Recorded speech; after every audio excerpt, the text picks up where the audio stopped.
이번 시간에는 1월 31일에 리움에서 전시하는 마우리치오 카텔란에 대한 프리뷰입니다.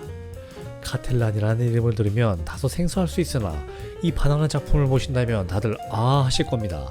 전시 관람 전에 카텔란에 대해 미리 알아두면 좋은 정보들로 구성했으니 영상을 끝까지 시청해 주셨으면 좋겠습니다. 2019년 마이애미 아트바젤의 페루탕 부스에서 테이프로 붙여진 바나나가 걸려 있었습니다. 이것도 작품이야? 라고 생각하지만 코미디언이라는 제목의 이 작품은 12만 달러의 가격표가 붙여진 것을 보고 경악을 금치 못했습니다. 엘사 아빠 역시 처음 이 소식을 접했을 때 백남준이 생전에 예술은 사기다 라고 말한 것이 생각이 나는 그런 작품이었습니다. 중요한 것은 이 작품이 총 3점이며 모두 팔렸다는 것이며 작품을 구매한 사람들은 무모할 수 있지만 뱅크시의 러브 인 더 빈의 분쇄기 사건에 이어 미술사의 길이 남을 작품을 소유한 것이라 한편으로 부럽게 느껴지기도 했습니다. 참고로 코미디언에는 실제로 바나나 닛 또는 테이프가 포함되어 있지 않습니다. 이 작품을 구매하고 있는 것은 정품 인증서입니다. 이 인증서에는 작품을 전시하는 방법에 대한 다이어그램, 일련의 숫자 및 포인터가 포함된 자세한 14페이지의 지침 목록이 있습니다. 예를 들어 바나나는 7일에서 10일 후에 교체하며 지상 175cm, 37도 각도로 부착해야 합니다.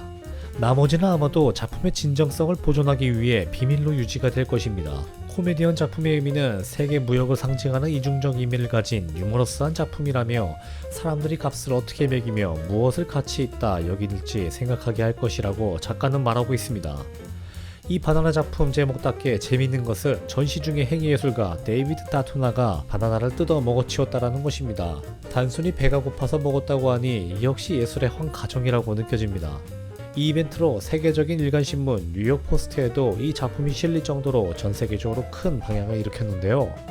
카텔란이 2016년에 전시하고 도난당한 18K 금으로 만든 양병기 아메리카에 이어 두 번째로 하니 사람들의 관심을 이끄는 아티스트임이 확실하네요. 또한 이 작품이 세상에 등장한 이후에 엄청난 파급력으로 다양한 패러디가 나왔는데요. 보면 피식하는 사진들도 보이네요. 이 코미디언 작품 역시나 제목답게 보는 이로 하여금 끝나지 않는 유의를 선사하고 있습니다. 바로 이 작품이 표절이라는 이야기입니다. 조 몰포드라는 미국 작가는 오렌지와 바나나를 테이프로 붙인 작품인 바나나 앤 오렌지를 2000년에 미국 저작권청에 등록한 저작물이었다는 사실입니다. 조 몰포드의 작품에 대한 저작권 침해에 대해 독창성의 정도를 충족하지 못했다는 카텔란 측 의견으로 현재까지 결론이 안 나온 상황이며 앞으로 어떻게 진행될지 궁금해지네요. 카텔란은 이 작품으로 아티스트 프로브 2점, 3점의 에디션으로 총 5개의 동일한 작품을 약 40만 달러에 판매를 하였습니다. 몰포드 입장으로서는 화딱지가 날 수도 있겠네요. 이번 리움 전시에서도 이 핫한 코미디언 작품이 전시될 예정으로 많은 기대를 하셔도 좋겠습니다. 마우리치오 카텔란은 파격적이고 장난스러운 전시로 유명한 아티스트입니다. 1960년 9월 21일 이탈리아 파도바에서 트럭 운전사 아버지와 청소부 어머니 사이에서 출생하였습니다. 요리사, 정원사, 간호사, 시체 닦기 등의 직업을 종사하다가 작가가 된 특이 이력을 가지고 있는데 이렇게 다양한 일을 하게 된 것은 그의 끈기가 부족했기 때문입니다. 어린 시절 게으른 카텔란에게 눈에 들어온 직업이 하나 있었는데 바로 예술가였습니다. 28살까지 카텔란은 미술관도 가본 적도 없고 정통 미술학교 교육도 받지 않았지만 그에게 가진 한 가지 과감함으로 예술을 표현하였습니다. 레시커 패밀리어라는 이 사진의 작품은 그의 첫 작품으로 역시나 심상치 않음을 느낄 수 있으며 1989년 카텔란의 첫 개인전에서도 작가는 작품들 대신 작은 표지판 하나만 매달아 두었습니다. 나는 곧 돌아오리라.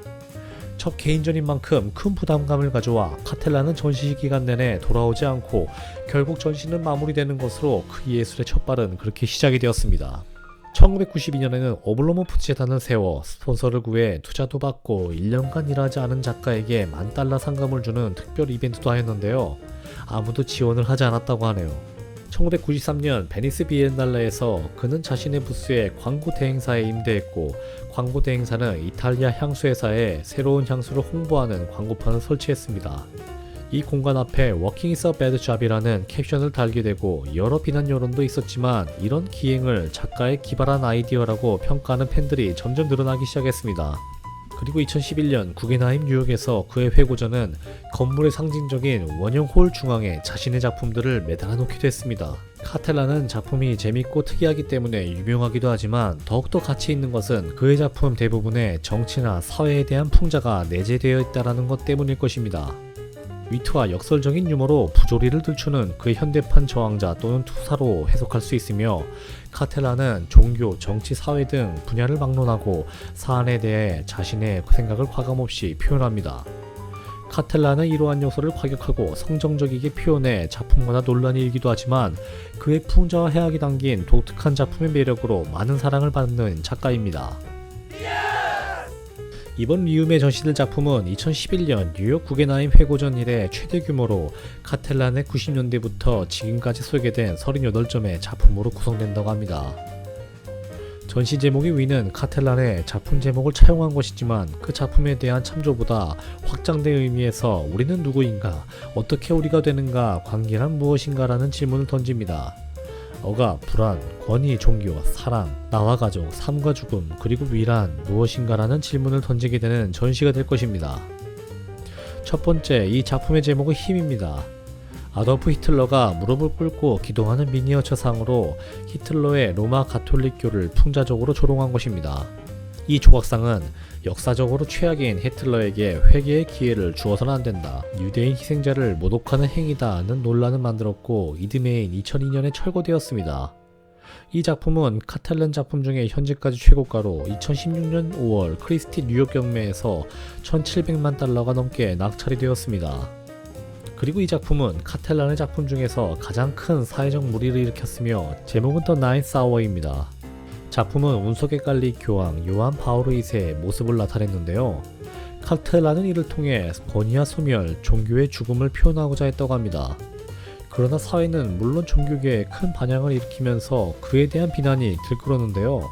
이 작품은 1999년 폴란드 바르샤바에서 9번째 계시라는 제목으로 퍼블릭 아트 9월호에 표시를 장식했으며, 우주에서 온 운석이 창문을 뚫고 날아와 하필이면 많고 많은 사람들 중에 교황 요한 바오로 2세를 덮쳤다는 설정으로 폴란드 의회와 가톨릭계를 분노하게 만들었습니다.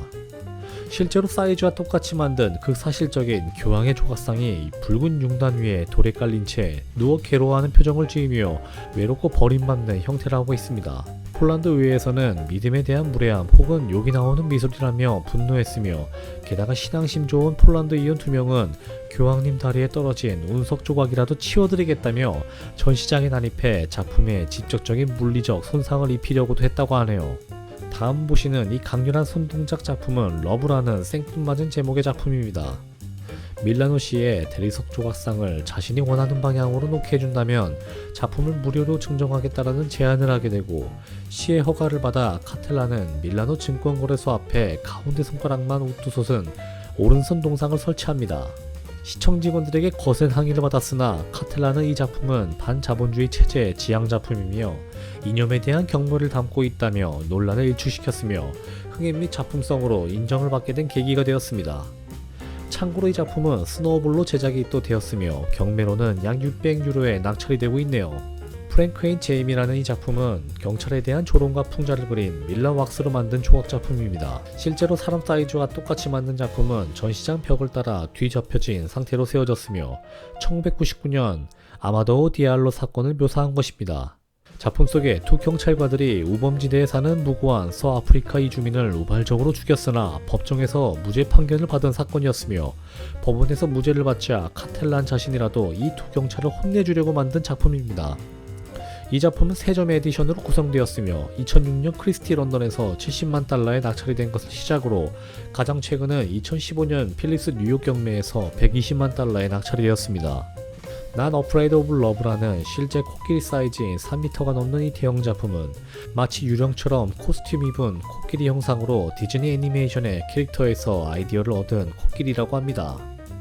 유령처럼 차려입었으나 전혀 무섭지 않은 코끼리로 2004년 뉴욕 크리스티 경매에서 270만 달러에 낙찰이 되었습니다. 마지막으로 이번 리움 전시 제목과 동일한 위라는 작품입니다. 정교하게 만든 사람의 모습인데 크기는 작아 마치 난쟁이처럼, 그리고 표정도 생생해서 직접 바라보는 느낌이 그로테스크하고 섬뜩하게 느껴집니다. 예술계 유명한 커플인 길버트 앤 조지를 형성한 이 작품은 얼굴은 카텔란 본인 얼굴이네요. 완전 정장을 하고 침대에 나란히 누운 모습이 마치 장례식에 온 듯합니다. 이상으로 마우리치오 카텔란에 대한 소개를 마치겠습니다. 올해 초부터 열일하는 리움에게 박수를 보내며 엘소 아빠는 다음 시간에 더 좋은 작가로 만나 뵙겠습니다. 바이바이.